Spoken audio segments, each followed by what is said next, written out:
Génesis, capítulo número 23, va a ocuparnos en esta mañana de predicación, y quisiera invitarle para que leyera conmigo la porción que corresponde a esta enseñanza. El libro del Génesis está nutriendo nuestro corazón, nuestra vida, y la vida de Abraham sigue siendo una vez más un tema de ocasión, puesto que el Génesis extiende varios capítulos a la realidad de cómo el Señor a este hombre mesopotámico, ¿verdad?, de la antigua Mesopotamia, donde parece que todos convergen que ahí comenzó la humanidad. Ahí fue donde el huerto del Edén también tiene su asentamiento según la Escritura, y por alguna razón Dios escogió esa parte geográfica de la tierra para darle origen a la historia de la creación del hombre.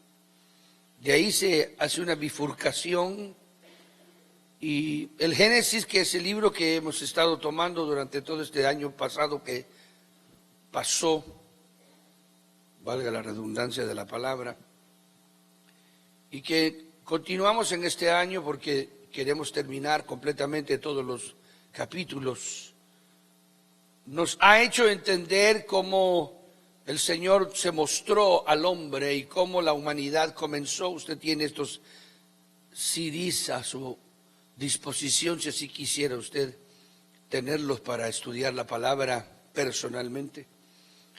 Y es sorprendente cómo el Señor dio a conocer la realidad de su existencia, ya no masivamente, como lo hizo en el inicio, que lo habla el Génesis, sino que se dedicó a seguir a un hombre en la tierra. Y eso es algo que nos puede a nosotros mostrar cómo ha venido el desarrollo de la realidad de Dios y cómo las verdades de la Escritura han llegado hasta nuestros días, 2017 de la era cristiana, y que nosotros podemos ver el plan, la idea, llamémosle así, de Dios para irse extendiendo en la realidad de concluir lo que la Biblia es el misterio de la Escritura, ese es la enseñanza de la Biblia, esa es la manera en que la Escritura expone la historia de la humanidad, porque no solamente data de siglos pasados y no solamente menciona, como en el Génesis, que es el primer libro de la Biblia, el inicio desde un punto de vista cristiano,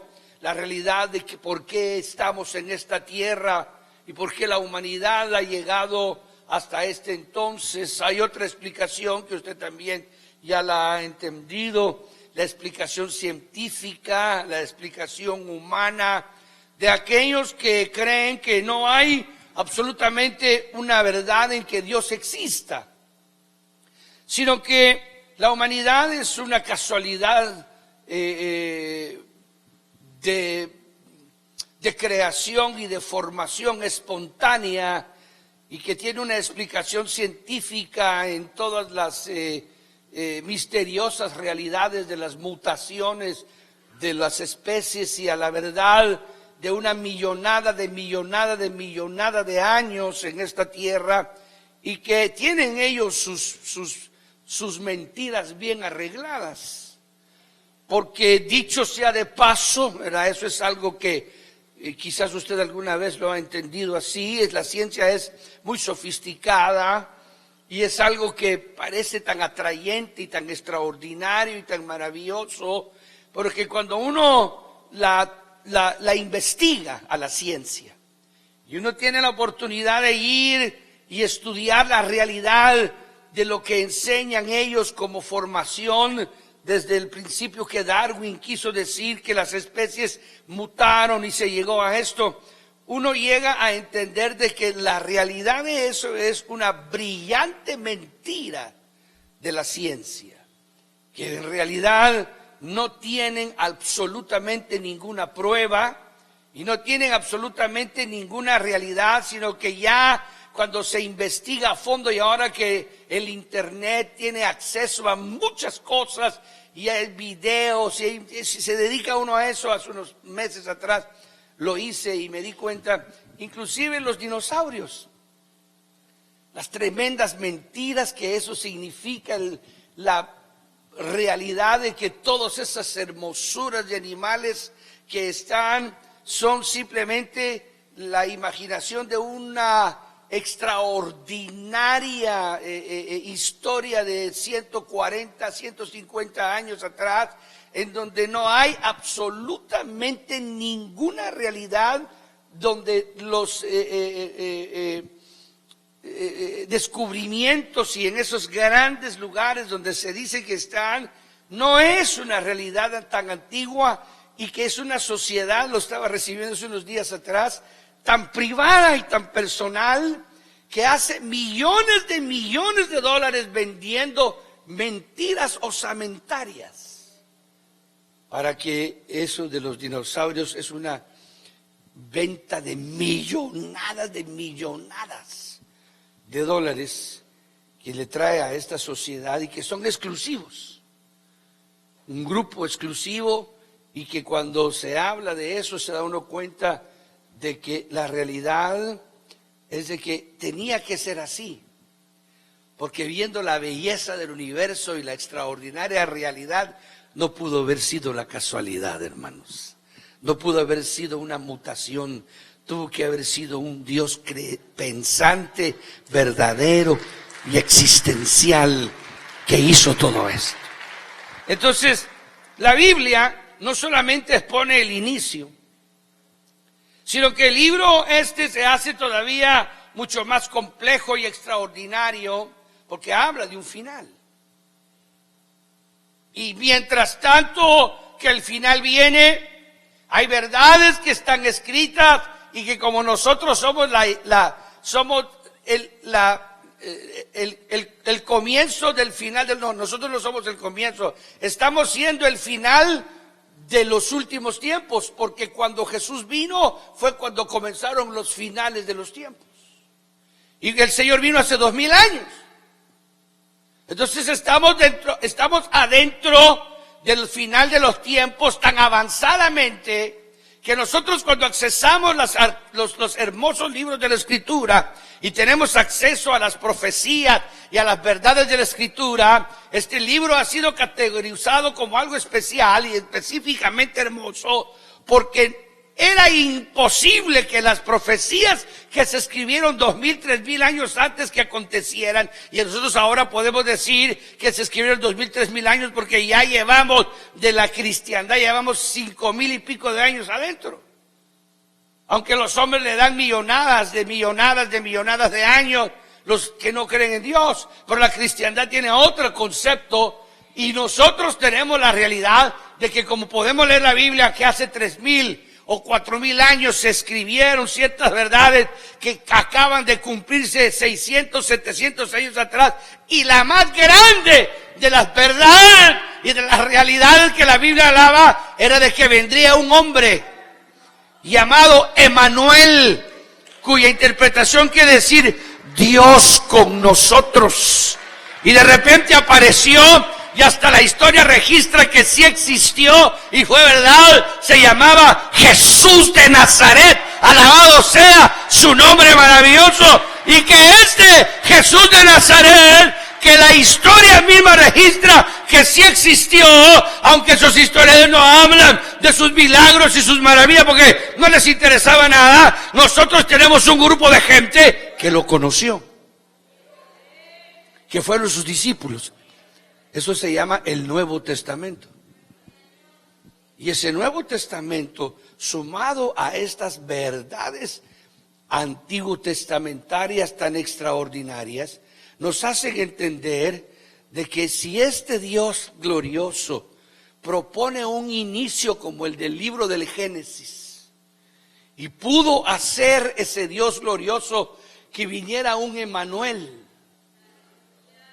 y que Jesucristo de Nazaret fuera exactamente como el que se había profetizado de él, y que anduvo en la tierra e hizo grandes señales y prodigios y maravillas, y fue tan poderoso el poder que transmitió a sus discípulos, que siendo una religión que era imposible que funcionara, una verdad que era imposible que triunfara, a menos que fuera Dios el que estaba con esa verdad, se metió de tal manera al corazón de la civilización extraordinaria, gigantesca y súper maravillosa llamada Imperio Romano, del cual la historia es lógico que de ahí se bifurca todo lo que conocemos como la Europa y como las conquistas y como lo que es España y lo que es Francia y lo que es Italia y lo que es Alemania y lo que han sido todos estos hombres que emigraron y salieron y conquistaron la América y descubrieron esto, y es esta sociedad que hoy está como está y que llegamos al 2017. Esas verdades se metieron, que el evangelio de Jesús se metió dentro del Imperio Romano. Y aunque la persiguieron y aunque quisieron destruirla, no pudieron hacerlo, porque estos hombres parecían de acero. Se moría uno y creían 100 más. Mataban a 200 y se levantaban 2000.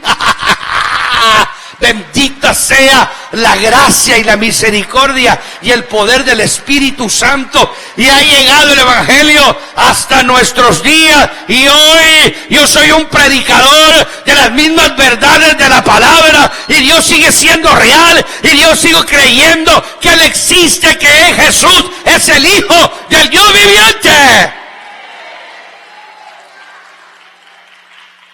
Este libro no solo propone que era Dios el que estaba obrando en Abraham, que había sido el creador, que había hecho los cielos y la tierra, y que los hombres se rebelaron contra él y se mostraron en contra de sus grandezas y su gloria, y los hombres se diseminaron por la tierra, y el Dios del cielo los dejó que se fueran cada quien por su camino, y se concentró en Abraham. Esa es la historia que estamos leyendo, que va a través de la Escritura y que se va metiendo, y que luego en Isaac te será llamada descendencia. Vamos a ver hasta dónde llegamos con el libro del Génesis, y vemos cómo se metió el Señor dentro de la humanidad, y la humanidad se volvió millones de millones, y cada quien adoró a sus dioses, y cada quien se descarrió como ovejas, y cada quien quiso hacer lo que quiso. Y ese es el mundo que hoy vemos, lleno de religiones y lleno de pensamientos personales y lleno de gente que no cree en Dios, y otros que creen que es cuadrúpedo o que es bípedo o que es una imagen, esto y lo otro. Pero Dios siguió insistiendo en Abraham.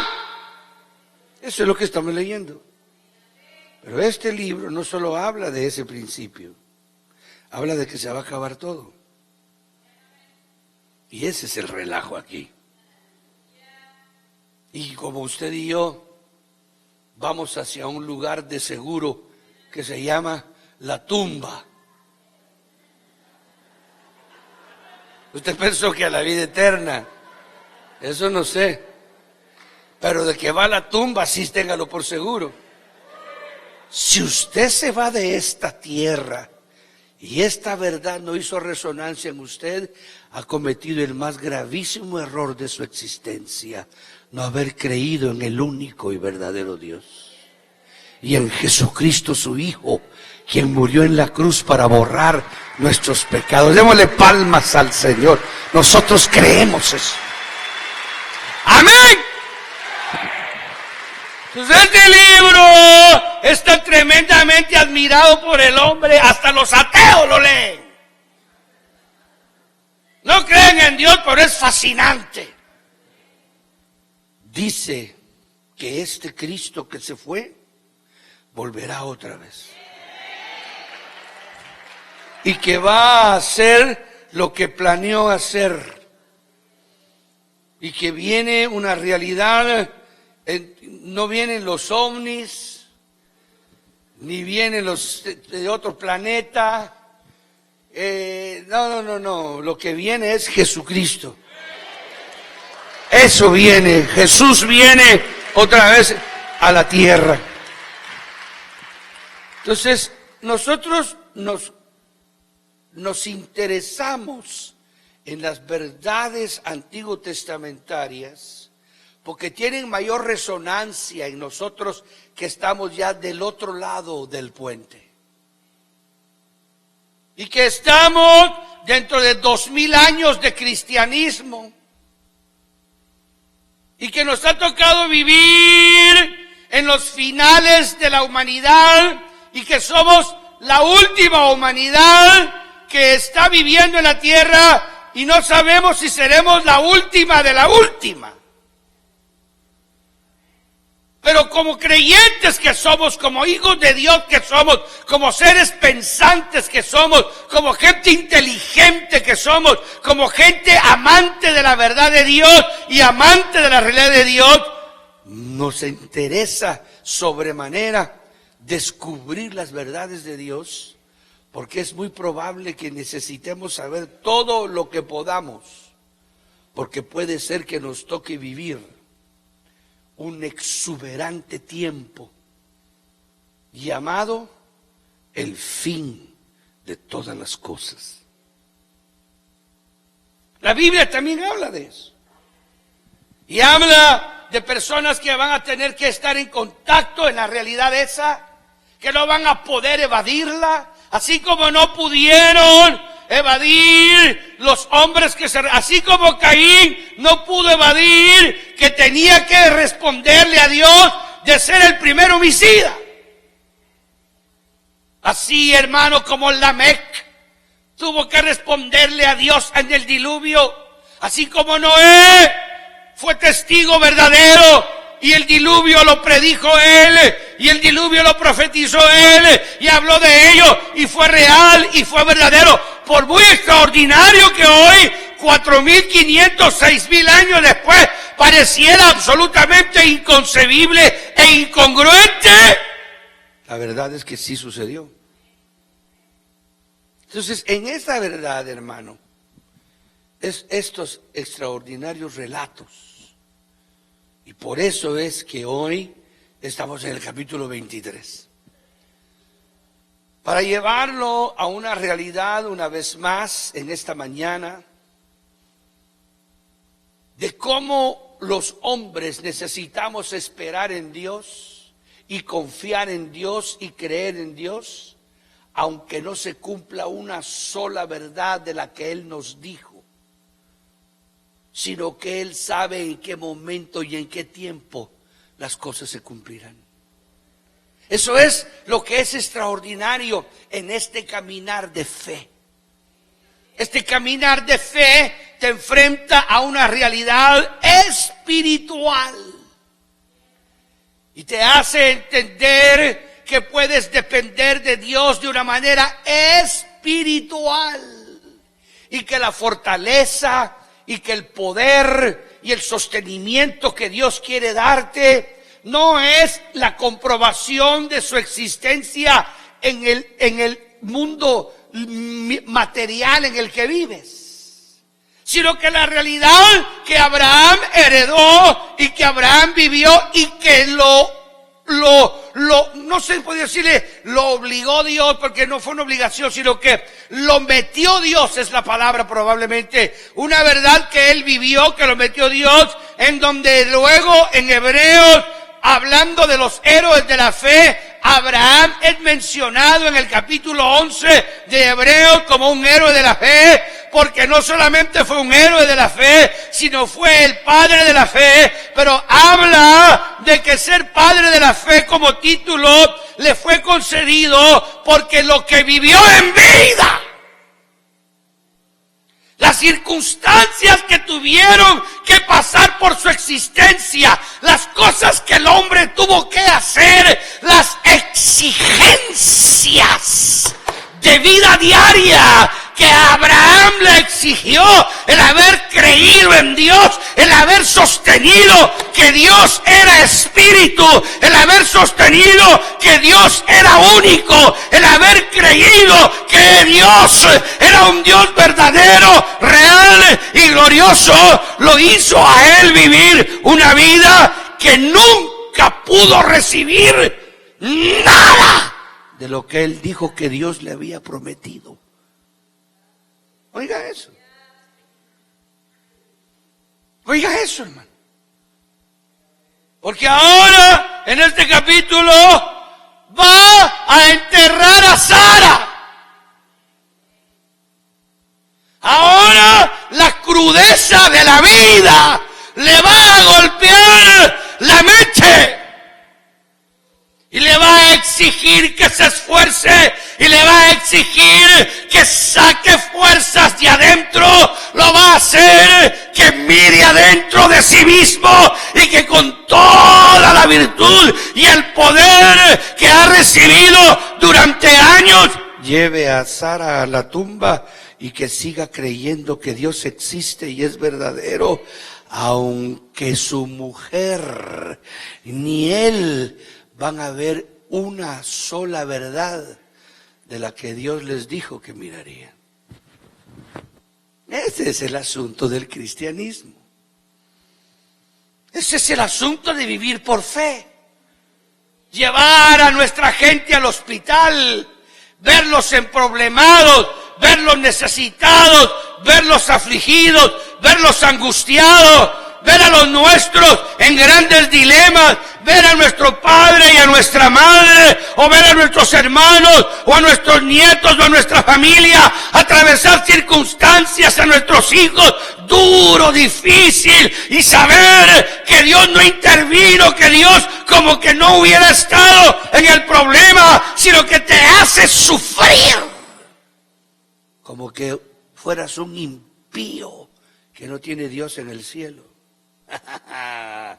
y que al otro día sigas diciendo, levántense temprano, vamos para la iglesia.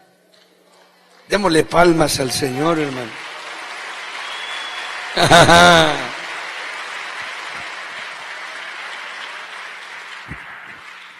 Eso es lo que Abraham está experimentando. Por eso la Biblia dice que Abraham, en una forma espectacular y bella, la Biblia dice que Abraham se murió saludando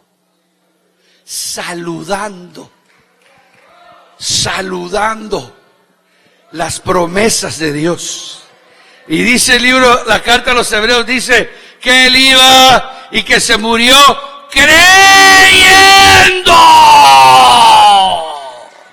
que aunque él no había recibido, su simiente recibiría las promesas que Dios le había hecho, y que él se fue contento y feliz de esta tierra, aunque se haya ido como un mentiroso derrotado.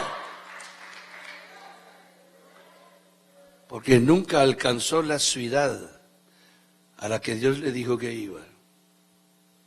Ay, hermano. Ese es el asunto. Eso es lo que Dios quiere. Que hay gente que, porque no habían salchichas y huevos esa mañana, y él quería salchicha y huevos. No, el Señor no está conmigo. Dios no ha de ni existir por unas mugrosas salchichas y huevos, hermano. Qué desgracia somos nosotros los humanos a veces. Se lo voy a leer aquí. En el nombre del Padre, del Hijo y del Espíritu Santo, capítulo 23, un poquito de más volumen para mí, por favor, poquito más. Verso 1 del capítulo 23. Fue la vida de Sara 127 años. Qué bonita edad, ¿eh? Bien vividos, una buena hermana. Tantos fueron los años de la vida de Sara. Y murió Sara en Kirial Arba, que es Hebrón, en la tierra de Canaán. Y vino Abraham a hacer duelo por Sara y a llorarla. Y se levantó Abraham de delante de su muerta y habló a los hijos de Et diciendo: extranjero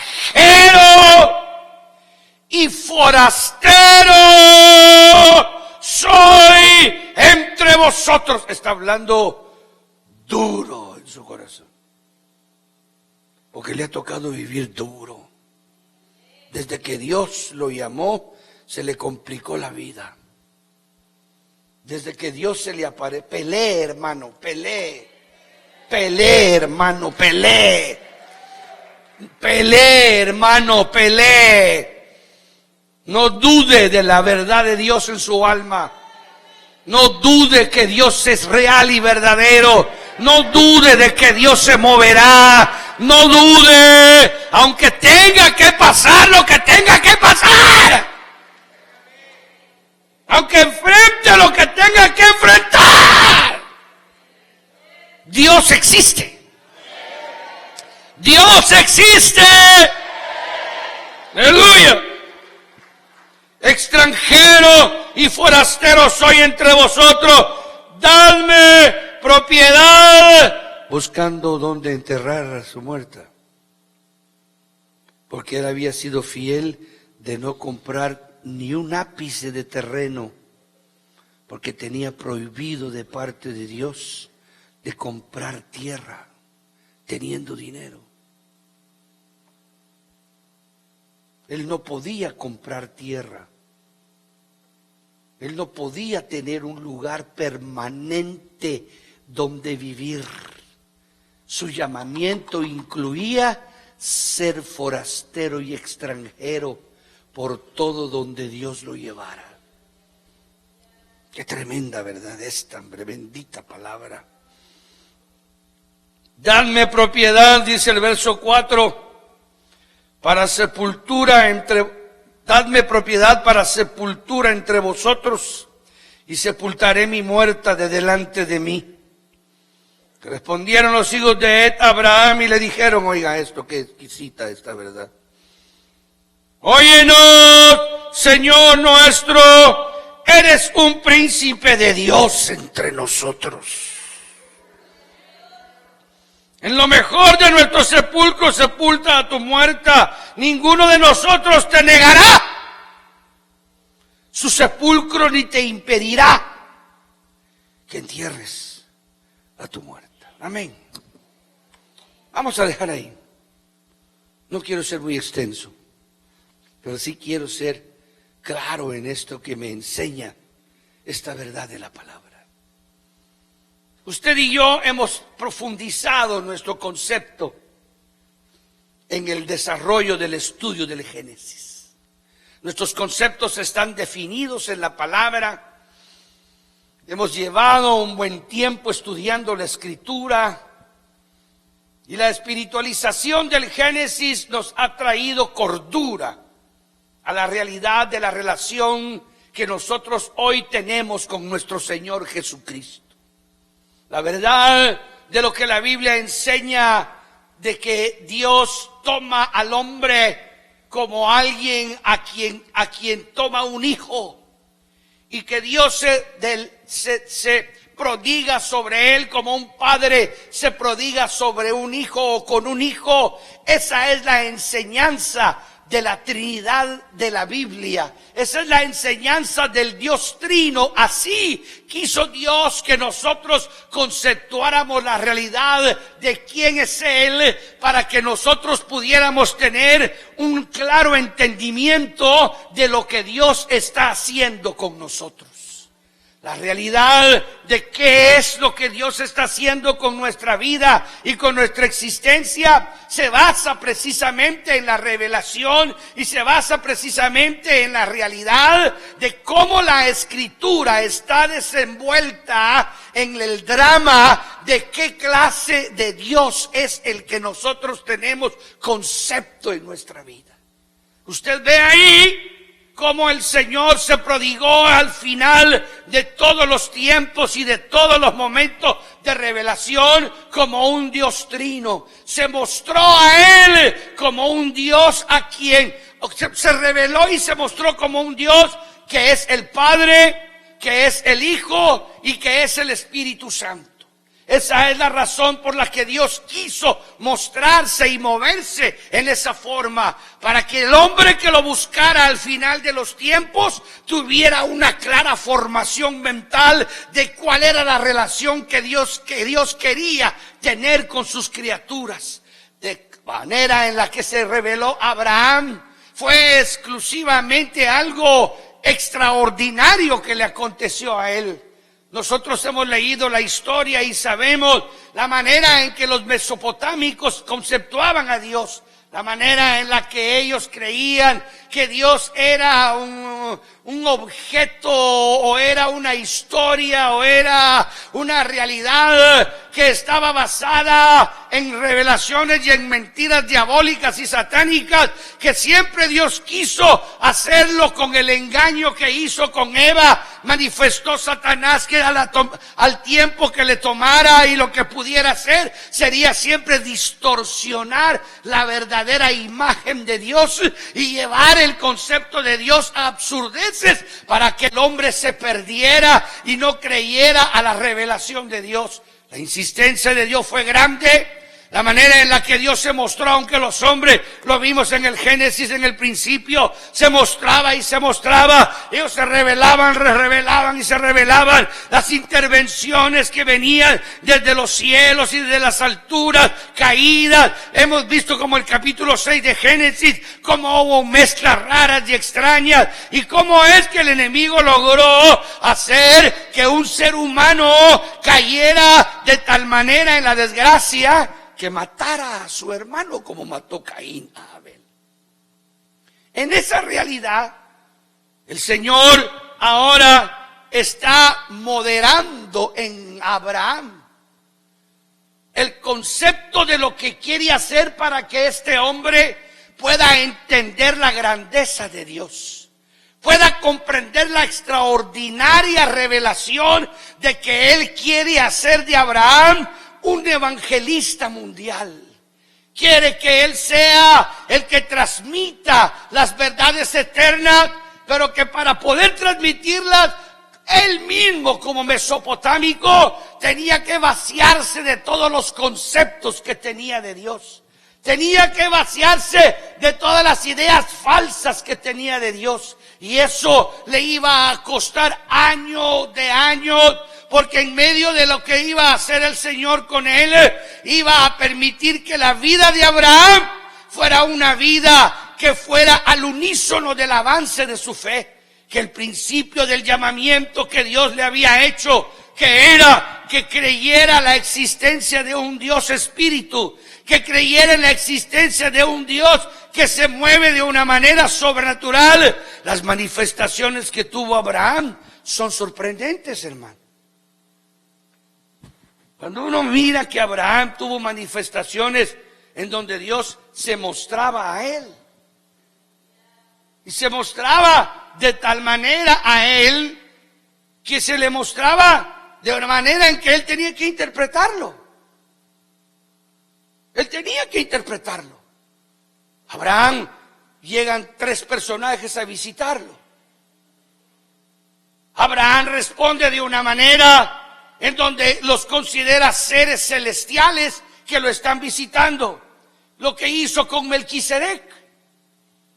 ¿Cómo es que Abraham se humilló ante Melquisedec? ¿Cómo fue que le pidió la bendición sobre su vida? ¿Cómo fue que le pidió que lo bendijera? ¿Cómo fue que le dio los diezmos de todo? ¿Cómo era el crecimiento que Abraham tenía dentro de sí para que pudiera llegar a entender la grandeza de Dios sin que Dios se le mostrara físicamente? Escúcheme bien eso. Sin que Dios se le mostrara físicamente. Sin que Dios tuviera con él una manifestación más que solo por la fe. Abraham era, y ese es el problema que usted y yo tenemos. Nosotros no vimos a Jesucristo. Hay millones de libros y literatura que tratan de convencernos de que Él no existió. Mucho menos de creer que Él resucitó de los muertos. Es una burla la que hacen a nosotros. Eso de creer de que Él era el Hijo de Dios y que nació de una virgen, eso es ridiculizado por gente de la televisión, de la radio, del cine. Se dedican exclusivamente a hacer chistes de aparte de Jesús, de Dios, de la iglesia. El mundo se burla de nosotros. Se mofan de creer que Dios crió en 6 días los cielos y la tierra. Pensar en eso, de que hay una narración en la ignorancia de la Biblia, y los creyentes creen que un pez se tragó a un ser humano, y que estuvo 3 días en el vientre del pez, y que después lo llevó a desembocarlo y sacarlo para que fuera a Nínive. Se burlan de nosotros. El creer en la resurrección de Jesucristo de entre de los muertos. Eso era lo que Abraham tenía que probar. Y ahora yo quiero nada más iluminar su corazón, hermano, y le agradezco que me ponga su atención. Se lo agradezco que me vea a los ojos cuando estoy predicando y que vea aquí al frente.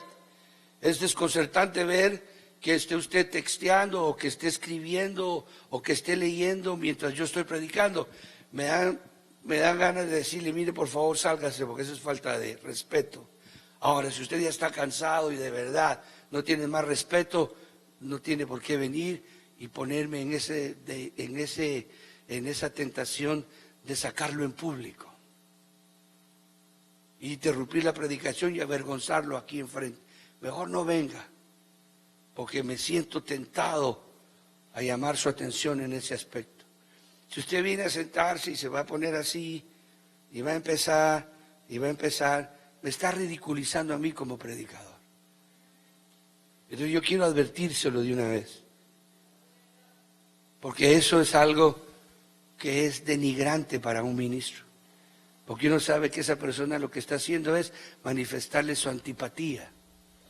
Ya no le ha metido 2 cachetadas al pastor porque todavía no le ha pasado cerca, pero ya pronto lo puede hacer. Entonces yo quisiera decírselo con toda mi alma. Mire, se lo tengo que decir, porque dejaría de ser hombre si no lo hiciera. Entonces ahora Abraham va a atravesar una circunstancia que usted va a tener que pasar. Su fe va a ser probada. Usted tiene que tener la realidad de estas verdades en su alma y en su corazón. Va a tener que tenerla, porque usted va a pasar situaciones en donde su fe va a ser probada. Estuvimos viendo cómo a Abraham le piden a su hijo. ¿Con qué sentido le pidieron a su hijo?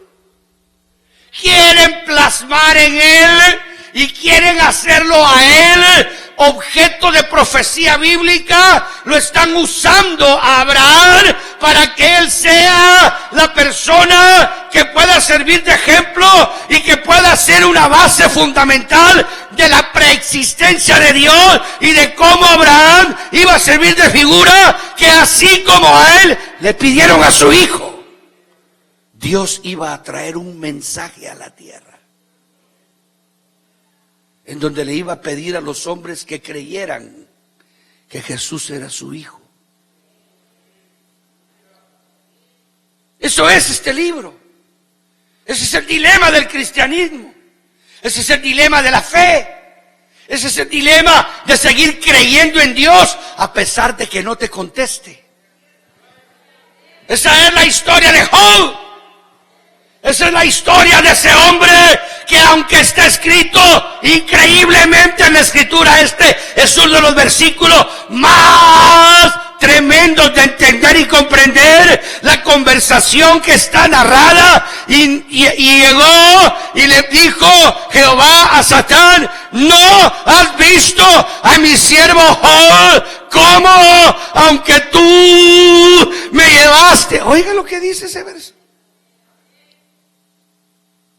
A que yo lo hiciera sufrir y padecer sin causa. Cualquiera que lee esos versos de la Biblia con la mente personal, humana, con la incapacidad de la revelación de Dios, dice, ¿cómo pueden creer los cristianos en estos libros? ¿Cómo pueden creer que este es un libro de Dios? Este es un invento judío, una mentira judía. Este es una caricatura judía.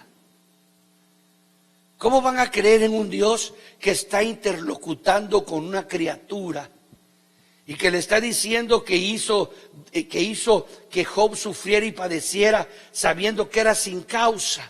¿Cómo pueden creer en un Dios así? Ese es el dilema. Ese es el dilema. El dilema de la fe se basa en las realidades de las historias bíblicas y las verdades escriturales, en donde Dios llevó a hombres que lo conocían a situaciones en donde estaba formando este libro, pero no lo iba a inspirar como quien alguien saca de su mente un libro, sino que iba a narrar las experiencias. Este libro está compuesto de la narración de vidas humanas que vivieron esto. Eso es lo que es el valor de la Biblia. Por eso es que los impíos no les quedó otra que cuando compararon hubieran querido con toda su alma poner a Walt Disney el mejor libro del mundo. Pero tuvieron que reconocer que estos cristianos tienen un libro único. Démosle palmas al Señor. ¡Único!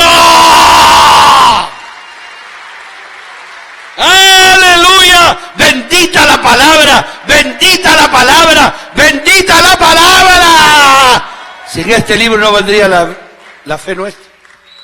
Por eso el Señor le dijo a sus discípulos, y se lo dijo cuando vio que Tomás le dijo, Dios mío, Señor mío, tú eres mi Dios porque viste. Porque viste. Bienaventurados. Bienaventurados los que sin ver creyeron. Yo creo, tú crees también. ¿Cuántos creen? ¿Tú crees? Bienaventurado, bendito tú. Hermano, Abraham llega a un momento en su vida en la que aquí lo está exponiendo. Se muere Sara. Eso quiere decir, están envejeciendo ya para morir. Están absolutamente entrando a la realidad de la vida humana. Y Abraham tiene que lidiar con que no ha visto nada de lo que le prometieron. Usted tiene que entrar en esa verdad, porque la vida lo va a probar.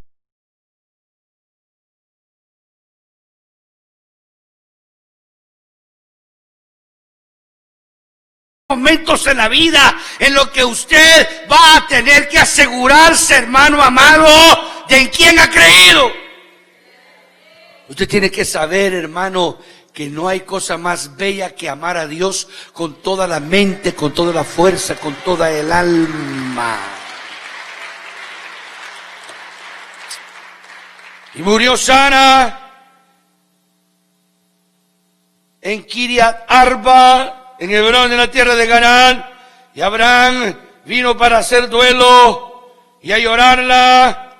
Y se levantó Abraham de delante de su muerta y habló a los hijos de Et diciendo, ahora Abraham se topa con la realidad y nos da a nosotros una perspectiva en nuestra vida.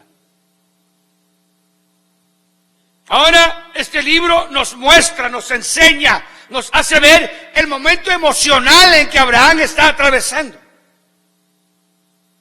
Estaba en constante relación con Dios, pero esa relación que tenía con Dios lo sujetaba a la vida diaria. La fe de Jesucristo es exactamente la misma fe de Abraham, porque te va a poner en contacto con los sufrimientos, con la lucha, con las pruebas, con las angustias, con las necesidades, con las vicisitudes de la vida, hermano. Momentos de solitud, momentos de abandono, momentos en donde sientas como que ya no hay fuerza en ti. Oh, hermano de mi alma, y el Señor reprenda al diablo, porque tenemos con un león rugiente que anda detrás de nosotros, pero de la verdad de la Biblia también tenemos que sostenernos y agarrarnos, y está escrito, y el Señor dijo, en el mundo tendréis aflicción, no nos negó, no nos mandó a ciegas, pero confiad, yo he vencido al mundo, y si yo he vencido, vosotros también venceréis. Usted tiene que entender eso, tiene que comprender eso, tiene que saberlo. Usted tiene que saberlo, hermano. Usted tiene que arraigarse a esa realidad. Usted tiene que salir de sus conceptos personales. No sé qué fe tuvo usted antes, a qué creyó, pero usted tiene que dejar que los conceptos de Dios entren a su mente. Que las verdades de Dios entren a su vida. Vacíese de sus pensamientos, vacíese de sus conceptos y aliméntese de la palabra. Aliméntese y deje que esa palabra anide dentro de usted, que esa palabra lo posea, que esa palabra llegue a su mente de tal manera que usted reciba esos textos en su mente. Cuando atraviesa los problemas, su mente le dicte textos. Usted mete de tal manera la palabra en su corazón que su mente tiene que reaccionar, su mente también tiene que buscar, y lo primero que va a encontrar: Jehová está con nosotros, Jehová es el Rey de nuestra vida. Eso es lo que dice la Biblia. No temáis, no temáis, Josué, así como estuve con Moisés, así también estaré contigo todos los días de tu vida, donde quiera que vayas, yo estaré contigo. Solamente preocúpate de que esta palabra esté siempre en tu mente, esté siempre en tu corazón. Esto es fundamental. Fundamental. Porque la mente es perversa, la mente es horrible. La mente te puede hacer unas pasadas escandalosas. Se la hizo a Tomás. Si el Señor no hubiera sido misericordioso y piadoso, a Judas, pobre. Ya cuando uno lo calcula así como el hermanito, porque era el hermanito. Y era el que comía a la par mía. Y dormía a la par mía, que yo soy discípulo. Y era el que el Señor un día lo llamó a él y se lo llevó y le dio la bolsa. Y él era el que manejaba el pisto y manejaba la plata. Y él era el que tenía acceso, y el Señor siempre lo llamaba aparte y platicaba con él. Y si resulta ahorcando, ¡ah! El que dormía a la par mía y comíamos. Yo siempre lo he preguntado desde que alguien me dijo: ¿quién sería el compañero de Judas? Porque eran de 2 en 2 los que mandaba el Señor.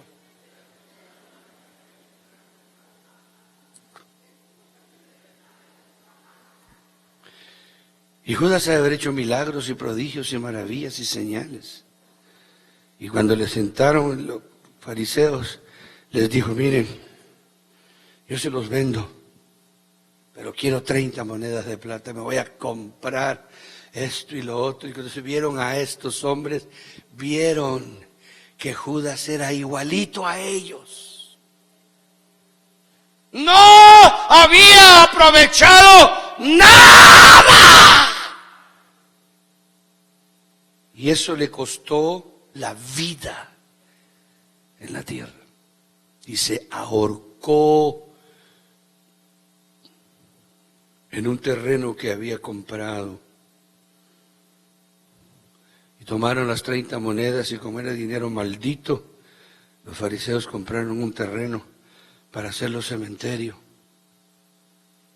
porque sabían que era dinero de sangres. Yo quiero que usted lo entienda eso.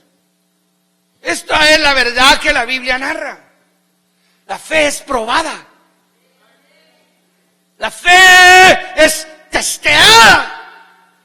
Y llega a tanta profundidad a veces las circunstancias que uno cree, oh Dios mío, yo he vivido mis 40 y pico de años de creyente y de hijo de Dios, he vivido momentos pero increíblemente asombrosos. He vivido unas pruebas, unas luchas, unas circunstancias. He estado al borde de la muerte, he estado condenado a morir. La ciencia me ha dicho que voy a morir y que me dejan tantas horas de vida si no hago esto y lo otro. De ahí me ha levantado el Señor, de ahí me ha sacado el Señor. Bendita sea su misericordia, bendita sea su piedad. Dios es real, Dios es verdadero. Abraham les dice, soy extranjero, soy forastero. ¿Por qué? Porque yo soy un hombre que no puedo comprar tierra. Mi fe me tiene arraigado. Amo tanto a mi Dios que lo sigo. Y yo ahora les pido que me ayuden. Le dice a uno de los comarcas de ahí, uno de los reyes de ahí, le dice, por favor, véndanme un pedazo de tierra para hacer una sepultura para mi muerta. Qué feo se oye, ¿verdad? Pero así sí es la verdad.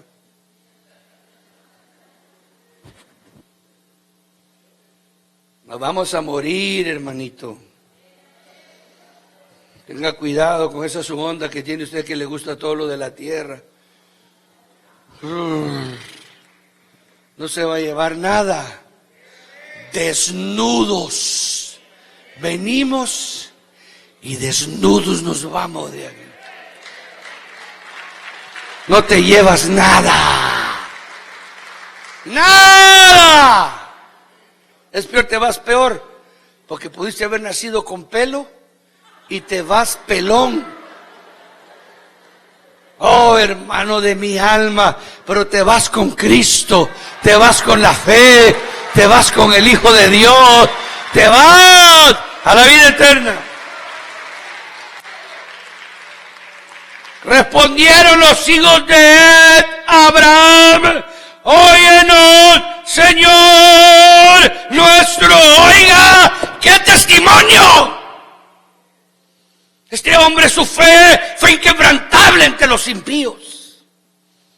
Este hombre fue un hombre que sabía que tenía que dar testimonio, que él en la tierra nadie creía lo que él creía. Que era inexplicable la fe que le llenaba el alma. Él había visto que Sara, la historia de su vida era curiosa. En estos momentos ya es un viejo, ya está con la cabeza buena. Ya lo arreglaron. Entonces ahora está con razonamientos, está con verdades invalorables. Los hombres que lo rodean lo llaman príncipe de Dios. ¿Usted se puede imaginar, hermano? Los hombres que lo rodearon a Abraham en sus últimos años de existencia, cuando salió, se puede imaginar la perspectiva de vida que le dio haber llevado al monte Moria a su hijo. Usted se puede imaginar cuando usted llega a un momento en el que usted está tratado por Dios, en donde Dios le está diciendo, por cuanto no me negaste a tu hijo, por cuanto hiciste esto que yo te pedí, tú no tienes ni idea del beneficio que hiciste a los hombres tuyos, tú no tienes ni idea de la gloria que hay sobre tu alma humano. Por eso Dios te ama, por eso Dios te quiere. A ti mujer y a ti hombre que estás oyéndome, el Señor te ama, el Señor te quiere, el Señor quiere bendecirte, el Dios del cielo quiere elevarte con una fe gloriosa, elevarte con una fe maravillosa para que venzas al diablo. No te limites por las complicaciones que tu mente te da. Y eres tú el culpable. El mensaje de anoche, ojalá usted pueda adquirirlo. Me gustaría mucho que usted lo oyera. La unción del Espíritu Santo que hablamos. Pero no sé cómo usted va a poder batallar sin la gloria del Espíritu Santo en su vida. ¿Cómo va a poder usted alcanzar estas victorias si usted no se lanza? Los culpables somos nosotros, porque no nos llenamos de estas verdades. Entonces nuestra mente no responde. Tu mente responde solo basura que miras en la televisión, que te pasas desperdiciando el tiempo cuando pudiste haberlo aprovechado para llenar tu mente de las cosas de Dios, la llenaste de basura. Y entonces cuando viene la prueba y la lucha, la basura te brinca. Entonces es lógico. Necesitamos entender que estos hombres, especialmente la vida de Abraham, era una vida, hermano, sorprendentemente dedicada al llamamiento que había hecho en su vida. A él lo exigieron lo que le exigieron. A usted no lo están pidiendo muchas cosas, pero le están pidiendo que le entregue el corazón, que le entregue la mente, que le entregue sus fuerzas, que le entregue su psiquis al Señor, que le dé su interior para que Él lo alimente mientras usted trabaja, mientras usted hace lo normal, mientras usted es esposa, mientras usted es hijo o hija, mientras es tío o tía, mientras es suegra, suegro, mientras es papá, es mamá, mientras usted es lo normal y lo natural, pero ya tiene esa verdad de Dios adentro. Entonces quiere que usted suelte esa vida para Él, que usted se limite a usted mismo de entender que el mundo no lo va a beneficiar y tomar momentos en donde sea alimentado. ¿Por qué? Porque a la hora de las enormes luchas y pruebas, su vida no va a tener respuestas espirituales. Abraham ahora va a morir, porque el que va a seguir es él. Solo damos la vuelta a la página y Abraham muere. Y Abraham deja un legado universal. ¿Por qué? Por su testimonio. Porque siempre hablaba de Dios. Siempre hablaba de su Señor. Siempre sacaba su fe por delante. Cada triunfo que tenía, a Dios le daba la gloria. Cada victoria que tenía, a Dios le daba la gloria. Ajá. Respondieron los hijos de Er a Abraham, le dijeron: óyenos, Señor nuestro, eres un príncipe de Dios entre nosotros. En lo mejor de nuestro sepulcro sepulta tu muerta, ninguno de nosotros te negará su sepulcro ni te impedirá que entierres a tu muerta. Si usted se va a leer el final de todo, Abraham le hablaron a un hombre porque le pidió una esquinita del reinado donde él vivía. Era la cueva de Macpela. Y le dijo: yo quiero enterrar a mi mujer ahí. Díganle a fulano, y el fulano le dijo: te lo doy, pero lo vamos a arreglar entre hombres, le dijo a Abraham. Quiero que me lo vendas. Quiero que me lo vendas. Si eso supieran que esa era la tierra y las millonadas de hectáreas eran de él. Solo que se las iba a dar 4,000 años después. Solamente eso. Ahora la pregunta es: ¿dónde mora Israel hoy? He estado en esa cueva donde está enterrada Sara. Es increíble cómo el Señor es fiel. Cuando tuve la oportunidad de estar ahí, decía yo: Señor, si aquí vivían los ereanos, hace 4,000 años era tierra de otros y hoy se lo prometiste, y aquí estoy yo para testiguar que eres fiel y verdadero, Señor. Pongámonos de pie, hermanos. Vamos a orar al Señor, vamos a casa. Oh, aleluya, aleluya. Si quiere aceptar a Cristo, si quiere aceptar al Señor, hágalo hoy. Si usted quiere aceptar a Jesucristo como su Salvador, acéptelo hoy. Acéptelo. Yo le invito, si usted vino esta mañana y usted no ha recibido a Jesús, yo se lo presento. Jesús es el Hijo de Dios. Jesús es el Cristo, el Hijo del Dios viviente.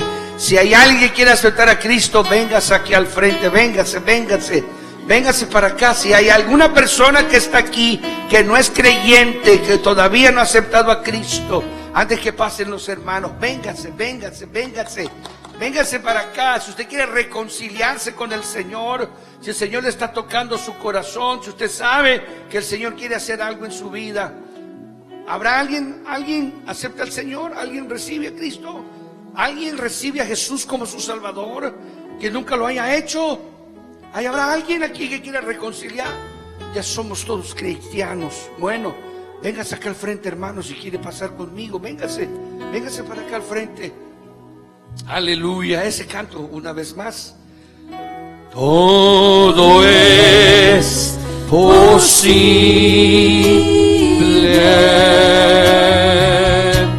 si puedes querer. Eso es. Véngase acá y oramos juntos. Todo es posible. Aleluya. Si puedes querer.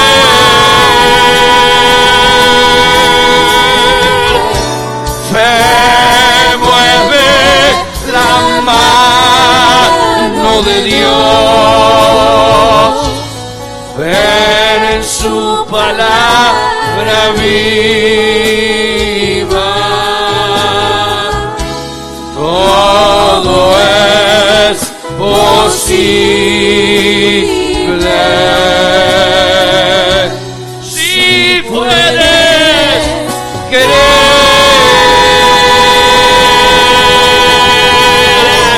Fe mueve la mano de Dios. En su palabra viva. Todo es posible. Si puedes querer. Levantamos nuestras manos al Señor en esta mañana, tarde ya. Confiamos en el Señor con todo nuestro corazón, hermano. Vamos a pedirle al Señor que extienda su mano. Padre, en el nombre de Jesús te damos gracias, porque sabemos que estás con nosotros. Señor, entendemos en esta hora la enorme necesidad que hay de que nuestra fe sea una fe agresiva. Sabemos tanta lucha, tanta prueba, dificultades, momentos de necesidad como los que Abraham está enseñándonos tu palabra tuvo en su existencia humana. Señor, ayúdanos a ser gente que se alimente de tu vida espiritual, de tu espíritu, de tu palabra, de las verdades de tu escritura. Que no dejemos caer a tierra ni una sola de tus palabras, Señor. Extiende tu mano sobre aquel que padece, sobre aquel que tiene prueba, sobre aquel que tiene lucha. Extiende tu mano, oh Dios mío, aquel que está enfermo, aquel que va a ser operado. Oramos, Señor, en el nombre de Jesús, para aquellos que van a tener una operación delicada. Extiende tu mano en el nombre poderoso de Jesús. Que se haga tu voluntad en nuestras vidas. Que se haga tu voluntad en nuestras vidas. Que se haga tu voluntad en nuestras vidas, Señor. Lleva a este pueblo con paz, con bendición. Guarda a cada uno que hemos venido en esta mañana.